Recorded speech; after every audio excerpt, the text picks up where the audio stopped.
All right, Shalom. First and foremost, I want to give all praises, honor, and infinite glory unto Yahweh, Bahashem, Yahweh Shai, Bahashem, Rachakodash. I want to give double honors unto the apostles and the elders of Great Millstone, who taught us this truth through the spirit and power of Yahweh Bahashem, Yahweh Shai, and who do rule well, as well as peace, blessings, and many salutations unto the hopeful elect. All right, my fellow laborers out there pushing this word in all truth and in all sincerity, giving their lives up as a living sacrifice unto Yahweh Hashem Yahushai to feed the flock, all right, to walk that straight and narrow path, all right, that are doing it in all sincerity and truth, might I add, all right. Peace, blessings, and many salutations also unto the sincere believers, both men, women, and children. Yahweh Hashem Yahushai Barakatham, Lord, wouldn't this be edifying, exhorting, and of good service unto you and yours, all right. And ultimately, what I want to go into, man, is how, we have an end to our labor. There is an expected end to our labor. You know, what we're doing, the sacrifices that we're making, okay, the L's that we're taking, the things that we're going through now and are going to be going through in the near future, are not for no reason, right? It's not for no reason, man. And I want to open up with this because I was listening to the book of Job, the audio book on YouTube, and really just the first chapter and the 9th verse is what I want to get, because that's exactly, what we're going to go into, man. And Lord willing, like I said, to be edifying. But this is the book of Job, chapter 1 and verse 9. It says, just getting to the point, all right? Then Satan answered the Lord and said, doth Job fear God for naught? Okay, doth Job fear, reverence, respect, admire? Okay, there is the side of actually being afraid of. Okay, fear being that great motivator, but the reverence and respect. Okay, does Job fear Yahweh Bashim Yahushai for nothing, for no reason? Okay, no, because there's an expected end goal. All right, because ultimately righteousness' sake, right? For righteousness' sake, because this world is wicked as hell, okay, and we're sick of it. We're sick of living in in a place where we're, accounted as nothing, all right, where all type of wickedness is allowed, and all type of righteousness is null and void, where you can't execute judgment. Okay, we in our spirit, this place is just wicked, man. All right. But ultimately, what's going on with Job, just a quick backstory. Basically, Job was counted perfect and righteous, upright man in the eyes of Yahweh Hashem Yahushai. Now, perfect meaning, when you go into the word in the Hebrew, it's I forget the word, but it's going into Job was complete. He lacked nothing. All right. He was one of the richest men of the East, one of the richest men in the land of Uz, all right? And he was an Israelite, mind you, because you got a lot of Christians, and you got even a lot of Israelites that believe Job was an Edomite, when that's not the case whatsoever, all right? But nevertheless, that's not what we're going to go into. What we're going to go into is how Job, lost everything, man, okay? His cattle, his sheep, his family, he lost everything, man. All right, but even then, because it just, so much happened in just the first chapter, all right, pretty much just the backdrop, but I'm going to read Job 1 and 20 on down. It says, then Job arose, and this is after he lost everything, right, and rent his mantle and shaved his head and fell down upon the ground and worshiped, right? Shaving your head was a sign of grieving, all right, but it says what? And said, naked came I out of my mother's womb, and naked shall I return thither. The Lord gave, and the Lord taketh away. Blessed be the name of the Lord, Yahweh, Ba'ashem Yahushai. And in all, Salakia, verse 22, in all this Job sinned not, nor charged the Most High foolishly, right? So he didn't come incorrectly, even after losing everything, man. He understood that it's all up to the Heavenly Father at the end of the day, and that basically the whole point of Job is, the book of Job is, believe, man, trust that no matter what you're going through, you need to tone in and focus on Yahweh Bashem Yahushai, man, in everything, man. Glorifying and praising him no matter what. Whether you're at a very high point in your life or a very low point in your life. And it takes practice. It takes, effort, man. It takes patience, man. It takes all these things to be able to get to that level. All right. But Job didn't just curse the Most High right away. And at the end of the day, the Most High revealed unto Job that, hey, let's just grab this because this is the perfect precept. The Most High revealed unto Job, basically, there's a more grand scheme of things, that he may not necessarily see. All right. But this is the book of Isaiah, chapter 55, verse 6. It says, "Seek ye the Lord while he may be found. Call ye upon him while he is near. Let the wicked forsake his way, and the unrighteous man his thoughts." All right. "And let him return unto the Lord, and he will have mercy upon him, and to our power, for he will abundantly pardon." Right? Because even though Job went through all those tribulations and adversities, okay, because even Satan came back in the second chapter to Yahweh Bashem Yahushai, was like, hey, he still didn't curse you, but hey, touch him physically, right? Because Job then got boils on his skin and things like that. And when the Most High gave the green light, if you will, to Satan to go do those things and to reach out and touch him on that physical level, he was like, but in all, don't kill him, right? Save his life, right? So we're hoping that, with our labor, all right, Hebrews the 6th chapter and the 10th verse, the Most High is not unrighteous to forget our labor of love, all right? But we know what? According to John the 15th chapter, that the servant is not greater than his master, man. So we're going to have to suffer things. We're going to have to go through different things just as Job did. But enduring those things, having patience, waiting upon the Lord and trusting in Yahweh Bashem Yahushai is our prize, okay? That's our golden ticket, if you will. To then what? Escape. Like it talks about in Job the 5th chapter. Yes, you shall be delivered in 6 troubles, yea, in 7 there shall no evil touch thee, man. Hey, it says in famine and distress ye shall laugh, man. The Most High is going to have a spirit on us in those days, Lord willing, that we're going to be laughing at calamity.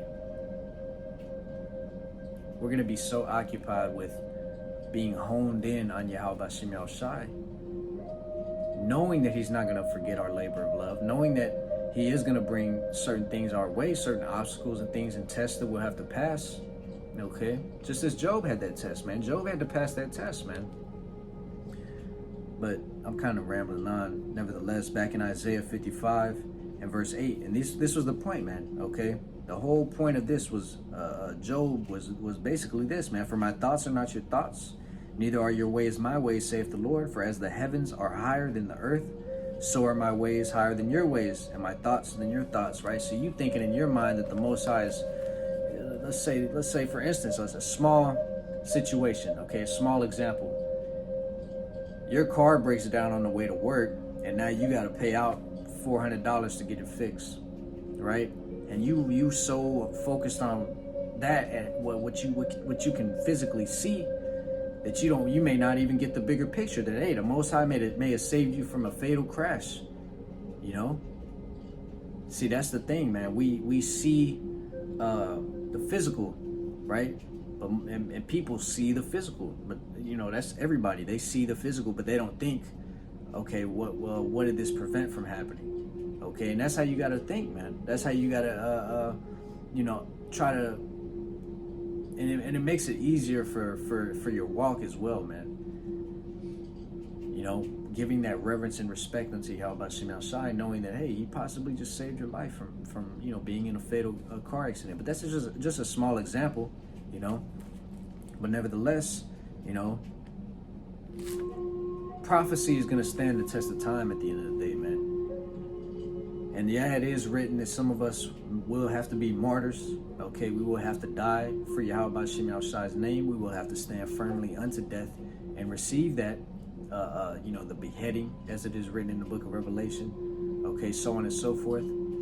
But nevertheless, okay, we put our life in the hands of Yahweh Shem Shai and nothing else, man. We don't even trust our own hands to deliver us, man. But we know the Lord is gonna what? Lift up a standard in those days. Okay? And even Job's wife, Job 2 and 9, it says, Then said his wife unto him, Dost thou still retain thine integrity? Curse the Most High and die. Right? So she was basically telling him, you know, and this is the thing, bro. Integrity is such a hard trait to come by in people, man. But the Lord said, who's going to stand for me against the workers of iniquity? Who's going to rise up for me? Right? Who's going to take that stand at the end of the day against this beast system, man? Right? And what did Job say to his wife? Verse 10, but he said unto her, Thou speakest as one of the foolish women speak. What? He said, what? Shall we receive good at the hand of the Most High, and shall we not receive evil? In all this in all this did not Job sin with his lips, right? So he was going through it, man. He was going through it, man. And at the end of the day, in the last couple chapters, you read about how Job received double, okay? Job received double of what he lost at the end of the day, man. And this experience that he went through hardened him, okay? And even in Romans the 9th chapter, the Lord said, what? I'm going to have mercy on whom I will have mercy, and whom I will harden it. Because it's going to take that, man. It's going to take that purging. It's going to take that purification process for you to be fully on one accord with Yahweh Shem Yahshai in the days to come, man. Right? Trimming the fat, right? If you will. Okay? But Job received double, man. And he had that new found understanding with that experience, right? Because like the scriptures talks about experience, man, in the book of Sirach, all right, so on and so forth. But experience triumphs a lot, man, right? It's like I was talking to the brother Yadakah, man. You got in the military, Esau's military, you got the enlisted section and the officers of the military, okay? All right, and the enlisted could have a chief or a sergeant or whoever with 20 years under their belt, but you got an officer who's technically above them, who's only been in for a year or two, because they have a degree, right? But here it is, you have this chief or this sergeant, master sergeant, whatever, with all this experience. He's seen things. He knows how to handle it because of the experience, and that's why they always had back and forth. You would always see it, the back and forth between the officers and the the higher up enlisted, okay? Because what? The experience. But Job now had that experience in age. He understood the balance of Yahweh Shem Shai. He understood that it's not always just to attack you, okay? It's not always for something that you did against Yahweh Shem Shai, but what? To build character, right? To for the bigger picture. At the end of the day, be honed in on the bigger picture, man. Okay, which is what? Receiving that crown. Okay, because our life is but a vapor. All right, and even in the book of Job, it talks about that. Your life's like a smoke. All right. It also says something else that I was listening to it, but nevertheless, it's but for a moment, man. But all this, these cars and these, money and women, whatever, man, all this is vanity. Why? Because you gain it to lose it.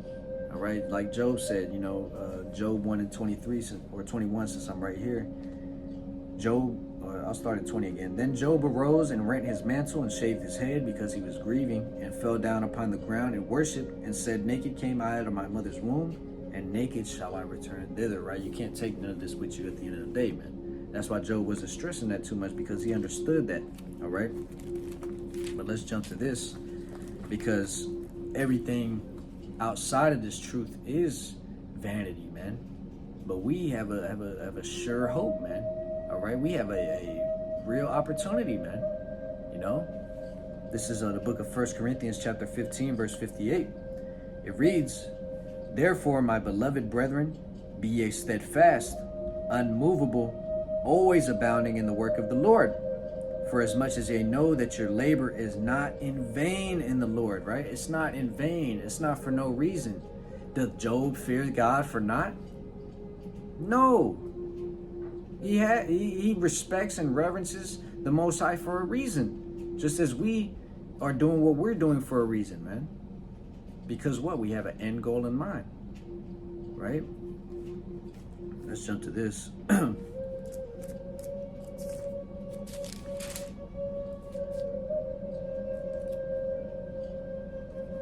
This is the book of James, chapter 5 and verse 10. It reads, "Take my brethren, the prophets, who have spoken in the name of the Lord for an example of suffering, affliction, and of patience," right? Because that's hand in hand. You have to be able to display, exude patience. You'll do that the most in the time of suffering, man. When you're in a position that's not comfortable, right? But it says, "Behold, we count them happy which endure. Ye have heard of the patience of Job, and have seen the end of the Lord, that the Lord is very pitiful and of tender mercy," right? So, like I said, these things will happen. These things are coming, but the end is incorruptible, man. The end of our faith is undefeatable, man. Only we can let go of that crown at the end of the day. That's why the Lord said, "Hold fast that crown, that no man take it from you." It's up to us to hold fast through the Spirit, obviously, according to His mercy and His will at the end of the day. And we understand that, right?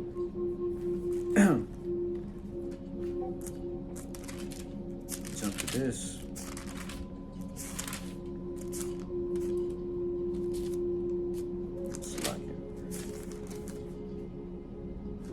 This is the book of Hebrews chapter 6 and verse 10. It says, "For the Most High is not unrighteous to forget your work and labor of love, which ye have showed toward His name, in that ye have ministered to the saints and do minister," right? Minister means to what? To serve, okay? So we're servants of Yahweh Shem Yahshai, but we're also serving our people. We're also being charitable to our people with these works that we're doing.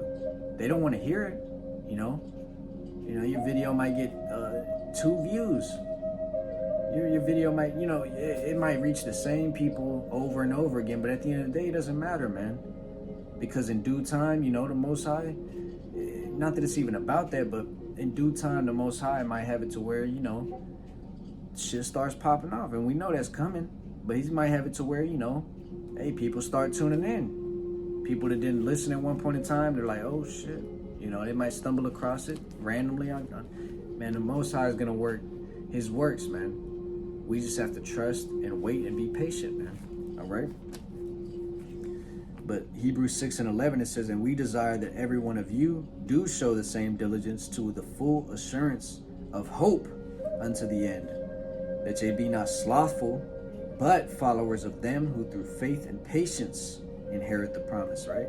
Faith, patience, these are things that are absolute necessities in our walk, man. Okay? Without them, you ain't getting too far, man. Right? If we didn't, what would be the point if we didn't actually believe what we were speaking about? All right? Let me see. Grab this. This book of Philippians, chapter 2, and verse 12. It says, "Wherefore, my beloved brethren, as ye have always obeyed, not as in my presence only, but now much more in my absence, work out your own salvation with fear and trembling," right? Because we understand what the end is for those that don't give that reverence and respect, that don't honor and glorify Yahweh Shem Yahshai, that picked up the plow and put it down, that don't endure into the end, right? Harshness, painful, like it talks about in Hebrews the 10th chapter, man. It is a fearful thing to fall into the hands of Yahweh Shem Yahshai, man. Okay? And like the Apostle Paul spoke about, okay? It's the book of 1 Corinthians chapter 9 and verse 16. It says, "For though I preach the gospel, I have nothing to glory of," right? "For necessity is laid upon me." Unless you just want to be unless you just don't care, man. Unless you just don't really believe, bro. Unless you faint-hearted, right? Let's grab that. But if finishing it off, it says, woe is unto me if I preach not the gospel, right? So we know what the expected end is for both sides, those that take the broad and those that take the straight. All right, this is the book of Sirach, chapter 2. I'm gonna jump. Let's read the first 5 verses are always a go-to. All right, but it says, the book of Sirach, chapter 2, verse 1. It says, "My son, if thou come to serve the Lord, prepare thy soul for temptation. Set thy heart aright and constantly endure." Right. So prepare your soul for temptation, man. If it was easy, everybody would do it, right? If it was, like I said, if it was of ease, majority would take it, because it's not. Very few there be that find it, right? It says, set thy heart aright, or thy mind. You got to get your mind right. It all starts with a mentality at the end of the day, man. And like we read in James, the 5th chapter, we have these examples in these accounts of men who suffered, who went through different things, man. But what did it go on to say? It says, we count them happy that endure, man, right? Because going back into the world isn't going to bring you happiness, man. Falling out is not going to bring you happiness, man. If anything, it's gonna haunt you, man. Yo, that's a scary thing, man, to fall into the hands of Yahweh Bashim Shai, man. But it says, set thy heart aright and constantly endure, and make not haste in time of trouble, right? Cleave unto him and depart not away, that thou mayest be increased at thy last end. Whatsoever is brought upon thee, take cheerfully, and be patient when thou art changed to a low estate. Right, Job was changed to a very low estate, man. But what? He was patient, okay? He had his moments, but he was patient, man. All right? For gold is tried in the fire, and acceptable men in the furnace of adversity. And ultimately, what? We want to be accepted by Yahweh Shem Shai, right? He's not just accepting all applicants, man. No, he's looking for a specific type, a prototype that will fit the role, being that governing body under Yahweh Shai in the kingdom of heaven to come, man. It says, verse 6, believe in him, and he will help thee. Order thy way aright, and trust in him. Yea, that fear the Lord, wait for his mercy, and go not aside, lest ye fall. Yea, that fear the Lord, believe him, and your reward shall not fail. Woo! Man. Yea, that fear the Lord, hope for good, and for everlasting joy and mercy. Look at the generations of old and see, did ever any trust in the Lord and was confounded? Or did any abide in his fear and was forsaken? Right? They may have gone through things that built character. You see, you got to look at the positives. You could be a negative Nancy all day, man, but you got to look at the positives as well, man. Easier said than done, I know. This flesh is I know it, man. Right?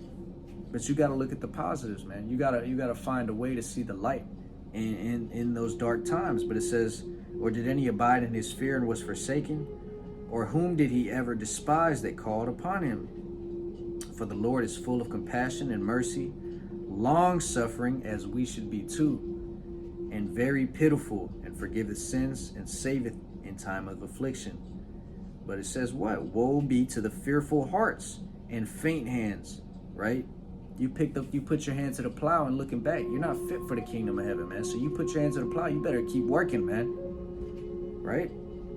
It says, and the sinner, so like your verse 12, woe be to fearful hearts and faint hands, and the sinner that goeth two ways, double-minded, right?